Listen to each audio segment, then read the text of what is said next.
ओम नमः शिवाय सभी को। तो शरद नवरात्रि 2024 में कलश स्थापना का शुभ मुहूर्त क्या है वो आपके लिए इस वीडियो में हम बताएंगे।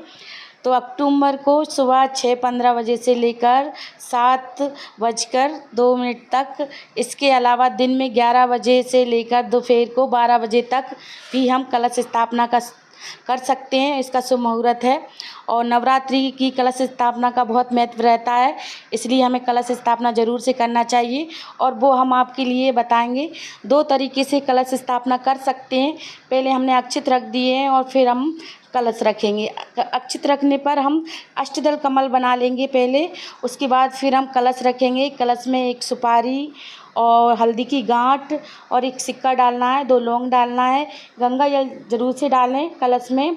और फिर उसके बाद हम पंचपल्लव लगाएंगे। तो उसके लिए आप आम के पत्ते भी ले सकते हैं, चाहे तो आप अशोक के पत्ते भी ले सकते हैं। तो इस प्रकार से हम कलश स्थापना करेंगे।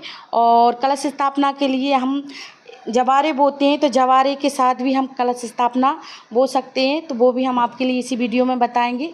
तो थोड़े पुष्प डालेंगे हम, उसके बाद पंचपल्लव लगाएंगे।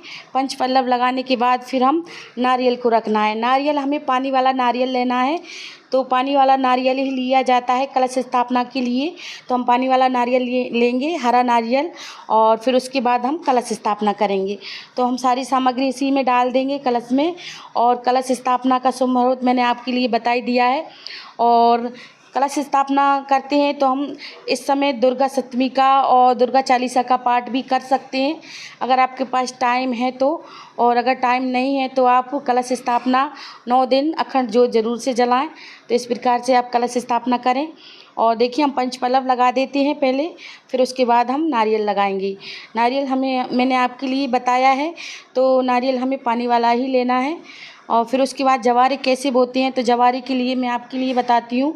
हम एक मिट्टी का दिया होता है, बड़ा वाला दीपक, तो वो ले सकते हैं जवारे बोने के लिए, तो वो हम ले लेंगे। और उसके बाद फिर हम कंडे का बूरा होता है, मिट्टी डालकर उसमें बारीक करके उसे हम मिलाकर उसी में हम जवारे बोते हैं। और जवारे बोने के बाद फिर उसमें हम जवारे बोने के लिए हम उसमें गेहूँ डालते हैं, या जो डाल सकते हैं आपके पास जो भी डालते हो, तो हम गेहूँ से जवारे बोएंगे। और आप चाहे उनको रात में भिगो सकते हैं, और चाहे नहीं तो आप ऐसे भी डाल सकते हैं। तो पानी ज़रूर से सींचना है जवारों में।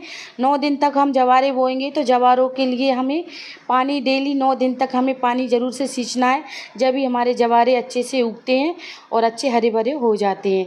तो इस प्रकार से हम जवारे बोएंगे मिट्टी के उसमें दीपक में। तो वो भी इसी वीडियो में आप देख लीजिएगा, तो मैं इसी में आपके लिए बता रही हूँ। और नवरात्रि की पूजा की सामग्री और पूजा हमने किस प्रकार से की है, तो वो भी मैं आपको डिस्क्रिप्शन में लिंक दे दूँगी, उसी में आप देख सकते हैं कि पूजा की सामग्री क्या है और पूजा हमने किस प्रकार से की है संपूर्ण विधि से। तो वो आपके लिए मैं इसी में दे दूँगी।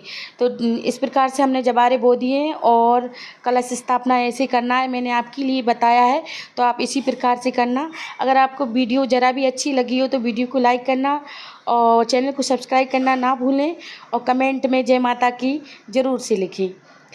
तो इस प्रकार से हमने देखिए कलश स्थापना की है। और इस तरीके से हम मिट्टी के दीपक में हम जवारे बोते हैं, उसी में हम कलश भी स्थापना कर सकते हैं। आप चाहे तो अलग से भी कर सकते हैं, और आप चाहे तो इस प्रकार से भी कर सकते हैं। तो दोनों तरीके से मैंने आपके लिए बताया है, जैसे आपको अच्छा लगे उस प्रकार से आप कर सकते हैं। तो देखिए, हमने दोनों तरीके से आपके लिए अच्छे से बता दिया है, तो आपको जो समझ में आए वो आप उस प्रकार से कलश स्थापना कर सकते हैं। तो जय माता की।